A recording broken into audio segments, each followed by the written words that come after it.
안녕하세요. 오늘 잠깐 제가 지금 국어 공부하는 내용을 좀 얘기를 해보면 어떨까 싶어서 카메라를 켰어요.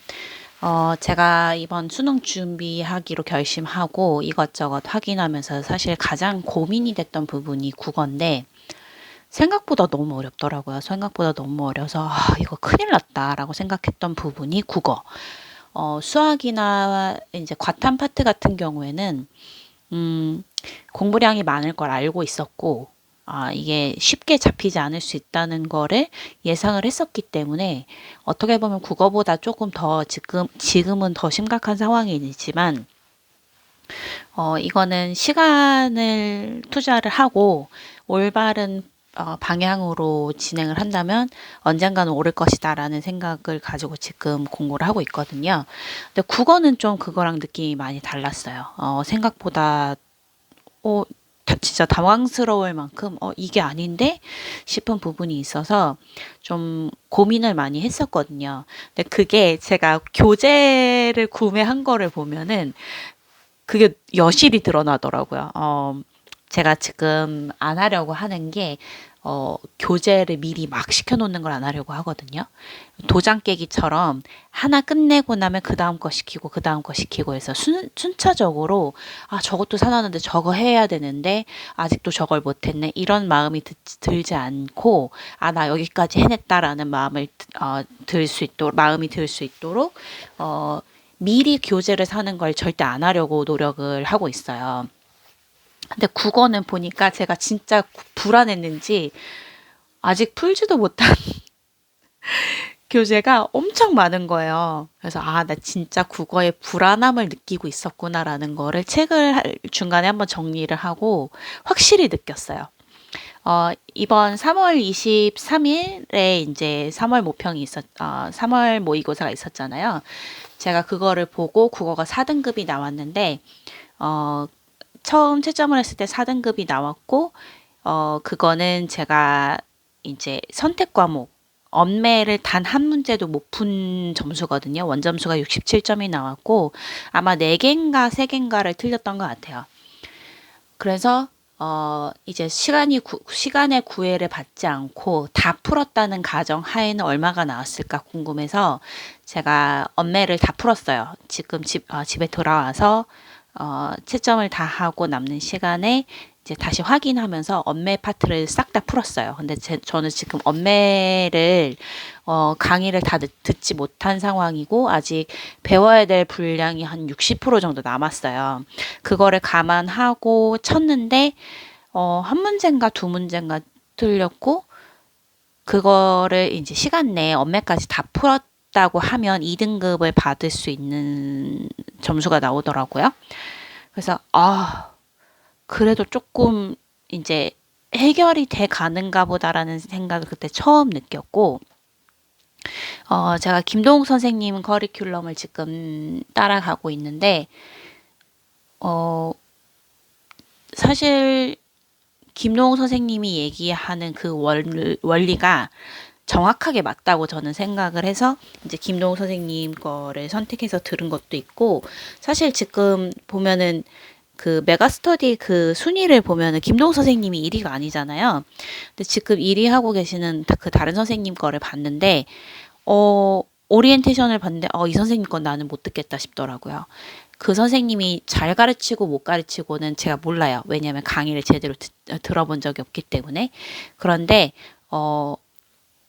저는 이제 저한테 맞는 스타일이 어떤 건지는 알 수 있을 정도의 경험이 쌓였고, 그거에 이제 비춰봤을 때, 그 선생님은 너무 부드러웠어요, 스타일이. 저 생각보다 굉장히 사근사근하고 부드러운 스타일을 별로 못 견뎌 해요. 안 좋아한다기보다 좀 못 견뎌 해요. 너무 답답해요. 사람이 살짝 이렇게 싸나운 구석이 있어서 그런지, 그거를 좀 잘 못 견디더라고요. 그래서 그 선생님 거를 한번 들어볼까라는 생각으로 강민철 선생님이네요. 강민철 선생님 거를 들어볼까 하고 생각을 했었는데 못 듣겠다라는 결론이 나서 그래 처음 생각했던 것처럼 김동우 선생님 거를 듣자라는 결론을 내렸고 그래서 지금 잘 듣고 있어요. 1클래스 잘 들었고 지금 취클래스로 넘어갔는데 지금 제가 세 가지를 같이 병행을 하려고 해요. 일단 처음부터 이제 듣고 있는 김동 선생님 커리큘럼을 끝까지 따라갈 생각이고, 그 다음에 이제 추가로 하려고 하는 게 EBS 특강 이제 연계로 나오니까 EBS를 들을 거고, 그 다음에 방법적으로 좀 설명을 한 거를 그리고 방법적인 부분에 있어서는 지금 좀 고민이 많았어요. 그 김동욱 선생님 거를 들으면서 좀 와닿지 않는다고 느꼈던 부분들이 있었는데 그것 때문에 좀 고민을 많이 하던 차에 국일만이라고 들어보신 분들 많으시겠죠? 너를 국어 1등급으로 만들어주마.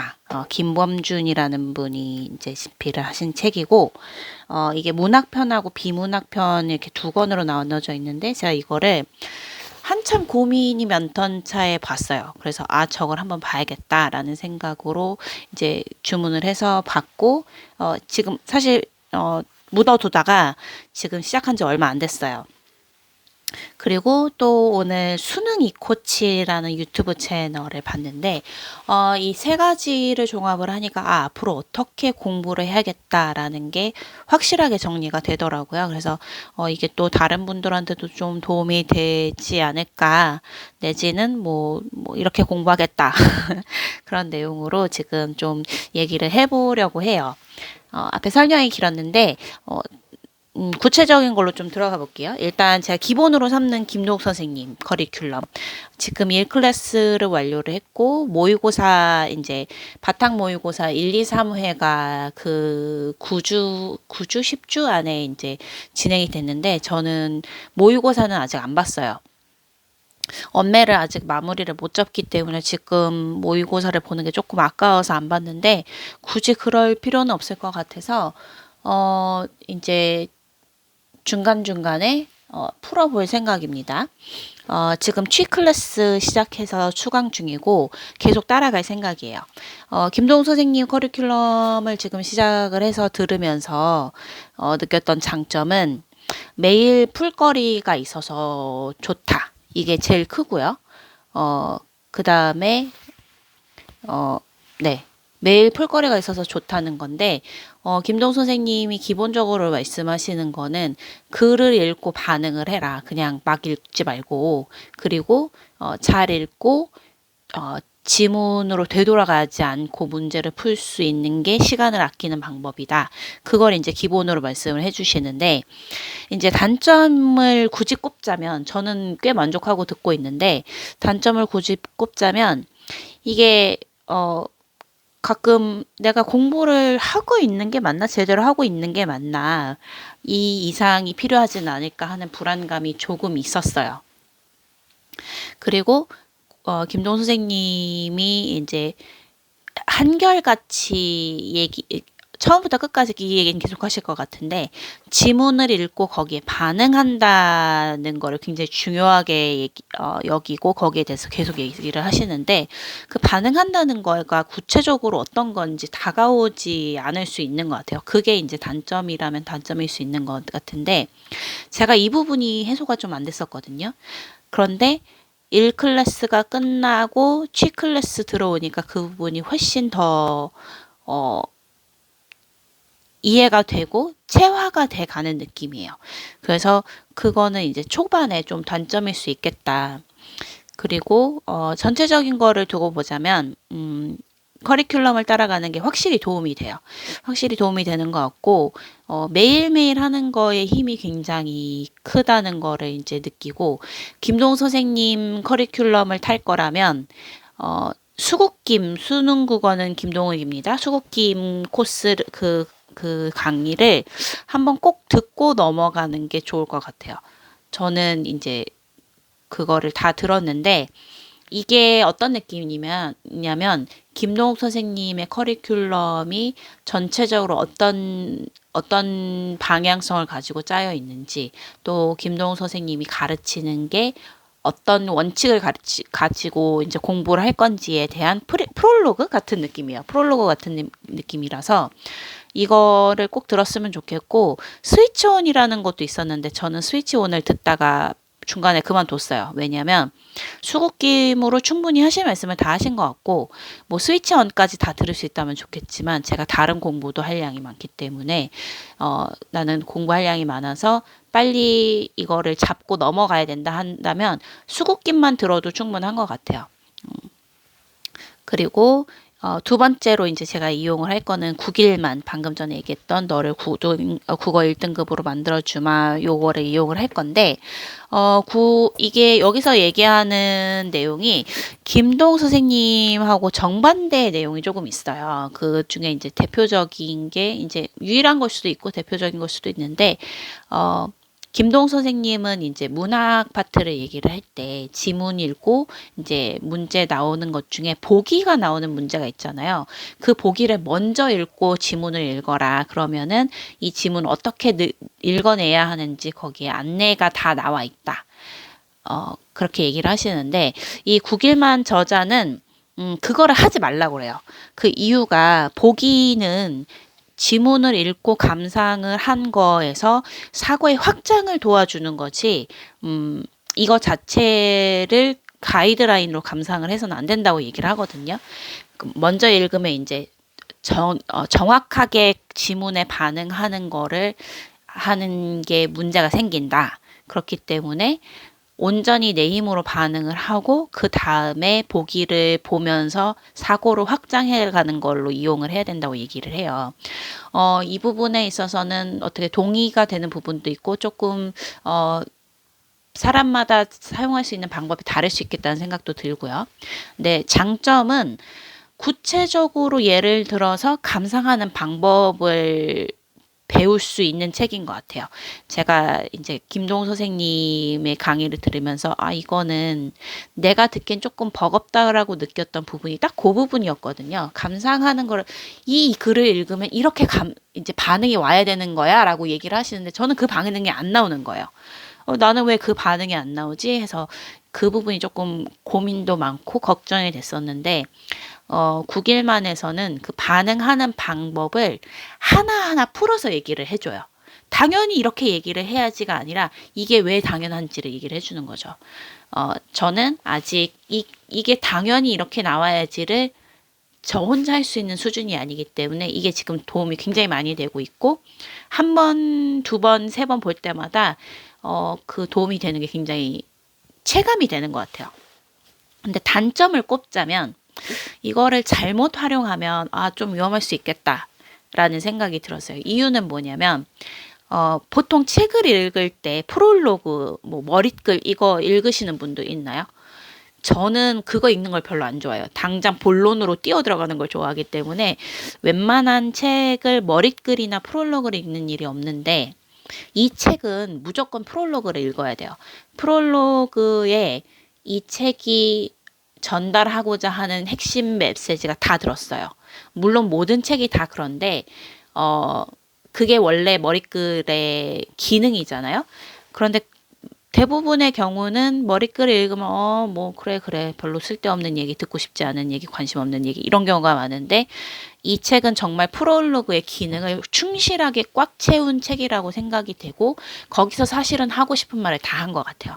하고 싶은 말을 다 했고, 거기서 소개한, 보지마, 그거 뜯지 마라. 거기서 소개한 방법이나 이제 원칙을 하나하나 풀어서 설명하는 거가 이제 이 책의 전체 내용으로 진행이 될 거라는 게 보이거든요. 근데 그 프롤로그를 읽지 않고 바로 본론으로 들어가 버리면은 논점을 놓칠 수가 있어요. 이 방법이 이렇게 하는 이유가 왜 중요한지에 대해서, 물론 이제 중간중간 설명을 계속 해주기 때문에 그렇지 않을 수도 있지만 큰 그림을 놓치고 갈 수 있기 때문에 그러면 좀 위험할 수 있거든요. 저는 위험할 수 있다고 느끼고, 그게 이제 단점이라면 단점으로 굳이 꽂자면 얘기할 수 있을 것 같아요. 그래서 그거는 프롤로그를 꼭 읽어라, 먼저. 그렇게 얘기를 하고 싶고, 그 다음에 이제 오늘 이제 아침에 제가 컨디션이 사실 좀 안 좋아서 열이 나서 아침에 공부를 일찍 시작을 못했어요. 그래서 누워 있으면서 이제 수능 관련 컨텐츠를 좀 봤는데, 그때 수능 이코치라는 채널이 딱 뜨더라고요. 거기서 국어를 1등급으로 올리게 해주겠다라는 그 컨텐츠가 있었어요. 정확한 제목은 기억이 안 나고요. 여기서 지문을 소비하라고 권하더라고요. 지문을 최대한 많이 찾아서, 이제 문제가 딸려 있는 지문을 최대한 많이 찾아서 그거를 빠르게 많이 소비해라 라고 얘기를 하더라고요. 여기서 얘기하는 거는 골자를 얘기하자면 지문을 잘 읽고 선지에 즉각적으로 반응해서 거기에 떠오르는 답을 적고 끝내라는 거예요. 그리고 그거의 장점은 이제 내가 정확하게 알고 있는 것과 모르고 있는 거를 알 수 있다는 내용인 것 같은데, 좀 찾아보실 수 있는 분들은 찾아보시면 도움이 많이 될 것 같아요. 네, 여기서 제가 느낀 장점은 수능 준비를 할 때 이제 실력을 다져가는 단계가 되면 그때는 굉장히 도움이 많이 될 것 같고, 내가 이제 공부한 거를 정리하고 할 때 이 방법을 사용하면 굉장히 적절하다고 생각이 들더라고요. 이제 그 이유는 시간을 충분히 가지면서 문제를 푸는 게 중요해요. 처음에는.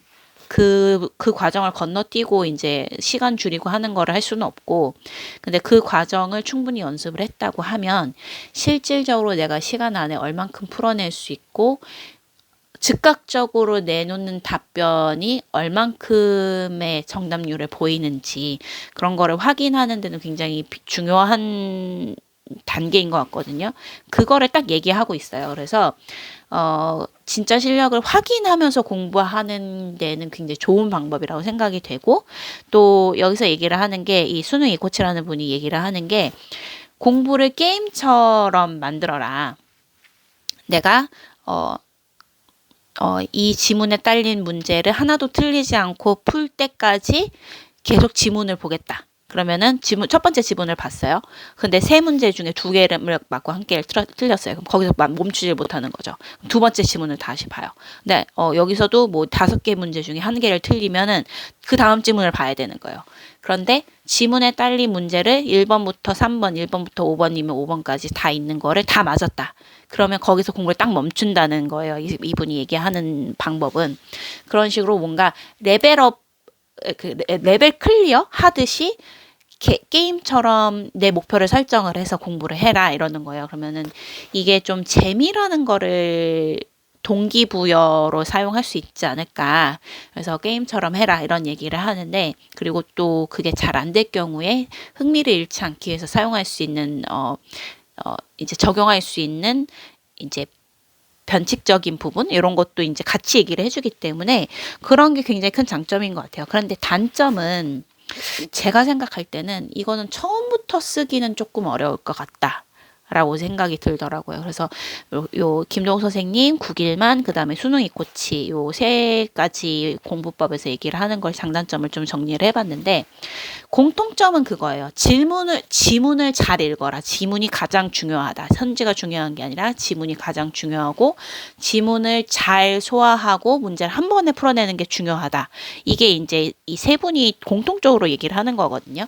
그리고 이 세 분만이 아니라 제가 보니까 국어를 좀 잘한다, 국어를 좀 잘 가르친다 하는 선생님들이 공통적으로 얘기를 하는 게 3등급까지는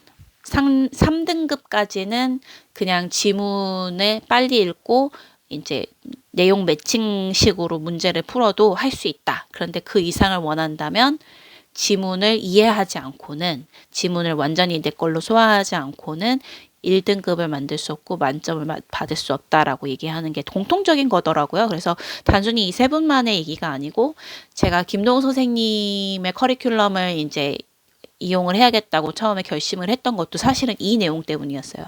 저도 공부를 뭐 아주 안 한 거는 아니고, 저도 나름 열심히 공부를 하고 살았던 사람으로서 나름 공부하는 방법을 알고 있다고 생각을 하거든요. 뭐 과목마다 이제 자세한 구체적인 거는 조금씩 이제 다듬을 필요가 있을지는 몰라도 전체적으로 공부는 이렇게 하는 것이다라는 큰 그림은 볼 줄 안다고 생각을 하는데, 제가 생각했을 때 중요한 거는 근본을 놓치지 않는 거예요. 근데 이 말이 결국은 근본이거든요. 국어를 하는 이유는 이 사람이 나에게 전달하고자 하는 내용을 정확하게 이해하고 거기에 맞는 답을 주기 위해서예요. 결국 커뮤니케이션을 위해서 국어라는, 그러니까 언어라는 걸 하는 건데, 그거에 100% 부합하는 내용이라고 생각을 했고, 스킬적인 부분은 크게 중요하지 않다고 생각을 했어요. 그 스킬보다는 근본이 먼저다라고 생각을 해서, 그래서 저는 이 김동욱 선생님 커리큘럼을 선택을 했던 거거든요. 근데 그거를 모든 좀 잘한다 하는 선생님들은 다 그 얘기를 해요. 그래서 저는 제가 잘 가고 있다고 생각을 하고, 저는 그러면 이걸 어떻게 앞으로 이용을 할 건지 이제 판단이 섰거든요. 그래서 첫 번째는 기본으로는 김동욱 선생님 커리큘럼. 이제 지금 일치월장 그 프로그램 중에 취 클래스에 들어갔잖아요. 그러면 월 클래스, 장 클래스까지 그냥 쭉 따라갈 생각이에요. 쭉 따라갈 생각이고, EBS 특강을 들을지는 아직 좀 고민 중이에요. EBS 특강 같은 경우는 왜 고민을 하느냐면, 두 번째 공부법으로 생각하는 것 때문에 그래요. 두 번째로는 제가 이제 9일만으로 쭉 공부를 할 텐데, 9일만에서 얘기하는 것 중에 하나가 지금 제가 현대시 파트로 공부를 하고 있거든요. 현대시 파트를 공부하고 나면, 여기서 공부를 하고 나면 이제 현대시 파트를 얘기하는 다른 지문을 그때 공부를 해라. 그게 효과가 크다 이렇게 얘기를 하더라고요. 그래서 그럼 이거 현대시 파트 끝내면 EBS 특강 교재 가지고 현대시를 풀면 되겠다라는 판단이 서서, 그렇게 하면은 EBS 특강을 굳이 들어야 될 필요가 있을까라는 의문이 좀 생기고요. 대신 EBS 특강에 나왔던 이제 작품 같은 거는, 특히 고전시가 같은 거는 전문을 찾아서 좀 읽어보는 게 중요하다고 느껴지고, 이거는 이제 김동욱 선생님이 제안을 강조를 하는 부분이에요. 왜냐하면 수능에 연계가 된다고 하더라도 EBS 나왔던 구문이 정확하게 나오는 게 아니라 그 중에 일부만 겹치게 나오잖아요. 그래서 그런 것 때문에 좀 전문을 읽어봐야 된다고 말씀을 하셨고, 저도 거기에 동의를 합니다. 그래서 그렇게 공부를 할 생각이라서 김동욱 선생님 EBS 특강을 들을지는 9일만을 끝내놓고 그 다음에 생각을 해볼게요. 그래서 나중에 읽고 사고 확장하는 거는 9일만에서 얘기하는 보기를 나중에 읽고 사고 확장용으로 이용해라라는 거는 처음부터 사용하기는 조금 어려운 것 같아요. 처음에는 김동욱 선생님이 얘기하는 보기를 읽고 그거를 가이드라인으로 이용해서 지문을 읽어내라라는 걸로 연습을 하고, 그 다음에 그 연습이 좀 충분히 됐다 싶은데 마지막 한두 문제가 해결이 안 된다고 하면 9일만에서 얘기하는 사고 확장용으로 보기를 활용하고, 지문 자체는 온전히 느껴라 라는 게 그때는 더 맞다고 생각을 해요. 그래서 그거는 2단계에 사용할 만하다고 생각이 되고, 그 다음에 마지막으로는 수능 이코치에서 얘기하는 지문을 많이 소비하는 그런 방법을 마지막으로 이용을 하려고 해요. 그래서 처음부터 끝까지 계속 사용할 거는 김동 선생님 커리큘럼을 쓰고, 그 다음에 9일만 하면서 EBS 교재 보고, 그거가 끝나고 나면 수능 이코치에서 얘기하는 방법이 그 다음에 사용하기에는 매우 적절하다고 생각을 하기 때문에 그때는 찾을 수 있는 지문을 찾아서 빠르게 넘어가는 걸로 그렇게 진행을 해보려고 합니다. 지금 생각보다 시간이 굉장히 많이 갔는데요. 24분이 다 돼가는데, 앞으로 국어 공부는 그렇게 할 생각이고요. 지금 4월 초기 때문에 4월 초부터 11월 세 번째 주잖아요. 그러면은 7개월 반이죠. 7개월 반이 남았기 때문에 충분히 이렇게 하면 할 수 있겠다라는 생각이 듭니다. 오늘은 국어를 어떻게 공부할지 제 계획을 얘기를 해봤고요. 앞으로 수학이랑 뭐 화학, 생명과학도 어떻게 공부할 계획인지 그것도 이제 정리가 되면은 다시 한번 또 공유를 해볼 계획입니다. 아직까지는 제가 정확하게 요렇게 하면은 딱 맞아 들어가겠다라는 걸 다른 거는 못 느꼈어요. 그냥 열심히 커리큘럼을 따라가고 있습니다. 그래서 그것도 정리가 되면 그때는 다시 한번 또 다른 과목을 얘기를 해볼게요.